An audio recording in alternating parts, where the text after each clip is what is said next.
ऐसा एक क्रिया का विषय होता है। खेती करेंगे तब होगी, व्यापार करेंगे तब होगा, नौकरी करेंगे तब होगी। इस प्रकार एक धारणा रहती है कि हर एक काम करने से ही होगा।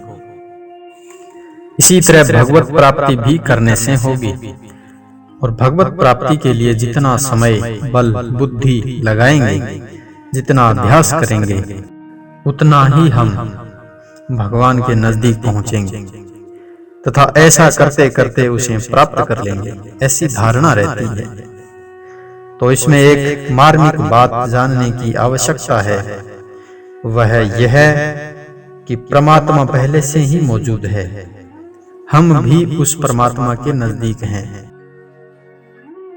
परमात्मा दूर है, अतः धीरे अथवा तेजी से चलकर वहां पहुंचेंगे। परिश्रम भी होगा, रास्ता भी कटेगा, समय भी लगेगा, ऐसी बात नहीं है। जहां हम परमात्मा को प्राप्त करना चाहते हैं और जहां हम अपनी स्थिति को मानते हैं, वही परमात्मा पूरे के पूरे विराजमान है। परमात्मा को पाने का अधिकार दूसरों का है, वे किसी और के कब्जे में है। उन्हें छुड़ाएंगे तब काम बनेगा, उनकी गरज करेंगे तो वे हमें काम देंगे और उनकी प्राप्ति होगी। ऐसी बात बिल्कुल भी नहीं है।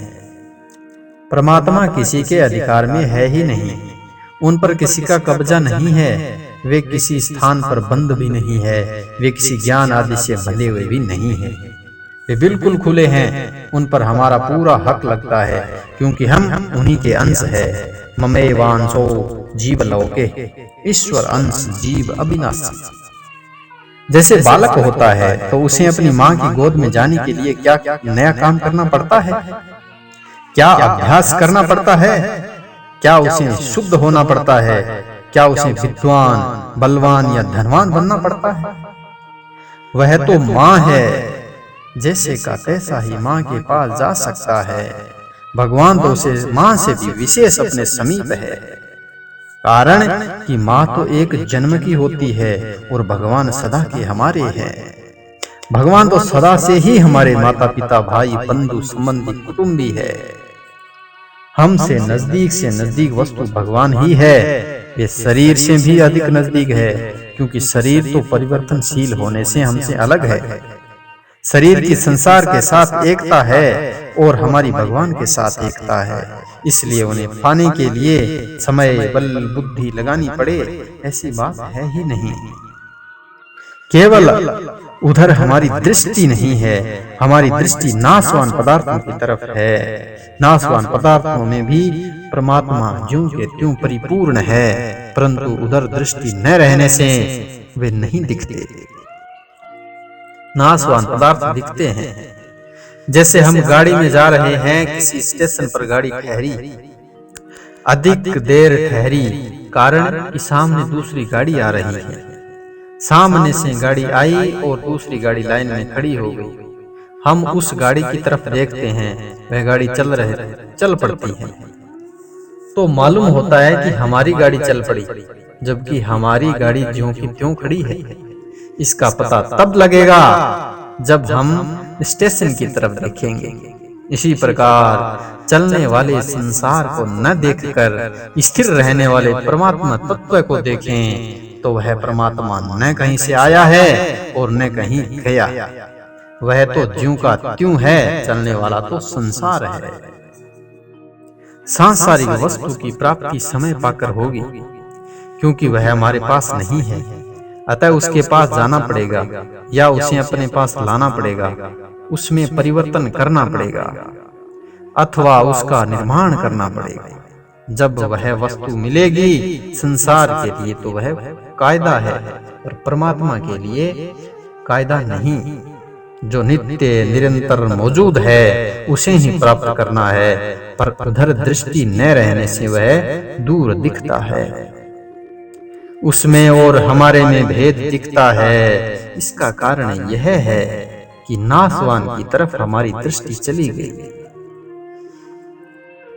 अब यह मान लें कि परमात्मा सब देश और काल में है, सब वस्तुओं में है और खास अपने में तो है, शरीर, मन, बुद्धि, इंद्रियां आदि अपने नहीं है, ये सब परमात्मा के है।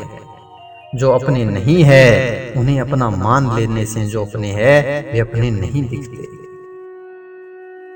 गीता में भगवान कहते हैं, यो माम पश्यति सर्वत्र, जो मुझे सब जगह देखता है, और मया तद्मिदं सर्वम, यह जो दिखता है इसमें मैं हूं, तथा ईश्वरः सर्वभूतानां हृदयेषु अर्जुन तिष्ठति।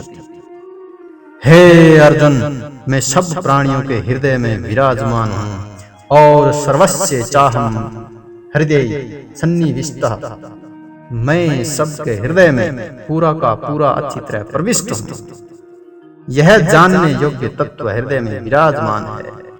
हृदय सर्वस्य विष्ठितम, ब्राह्मण, क्षत्रिय, वैश्य, शूद्र, स्त्री, पुरुष, पंडित, मूर्ख, पशु, पक्षी, कोई भी क्यों न हो, सब में परमात्मा है।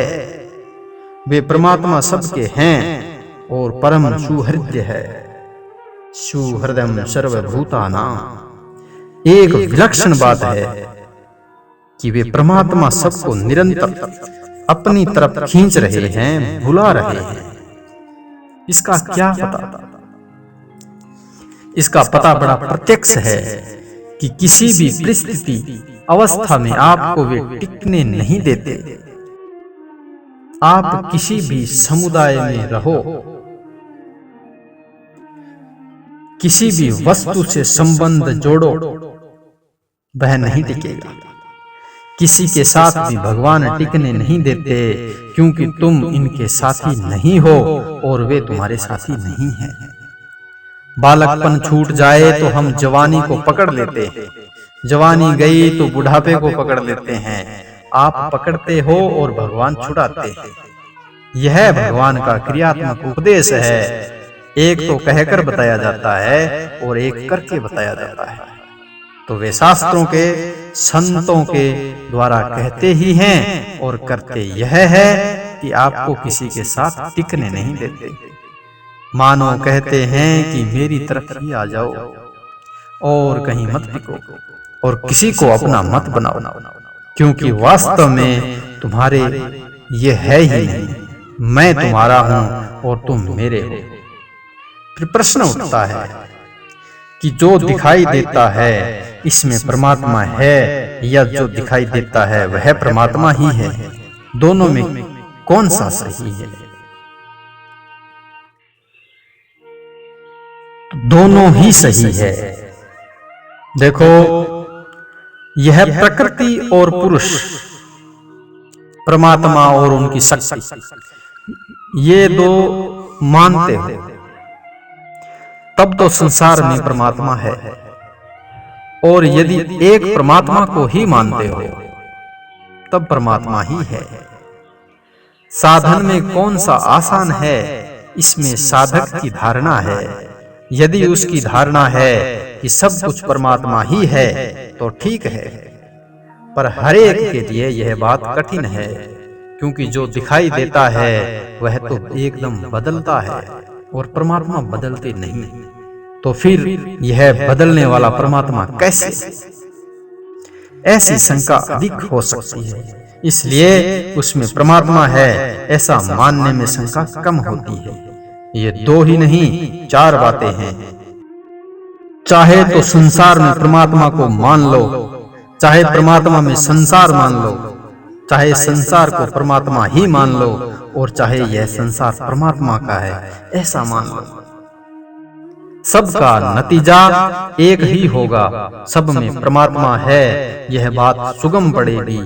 इससे भी सुगम यह बात पड़ेगी कि संसार मात्र परमात्मा का है, इसके मालिक परमात्मा है, ऐसा मानकर सबकी सेवा करो। खास बात यह है कि लक्ष्य परमात्मा का होना चाहिए, फिर सब काम ठीक हो जाएगा।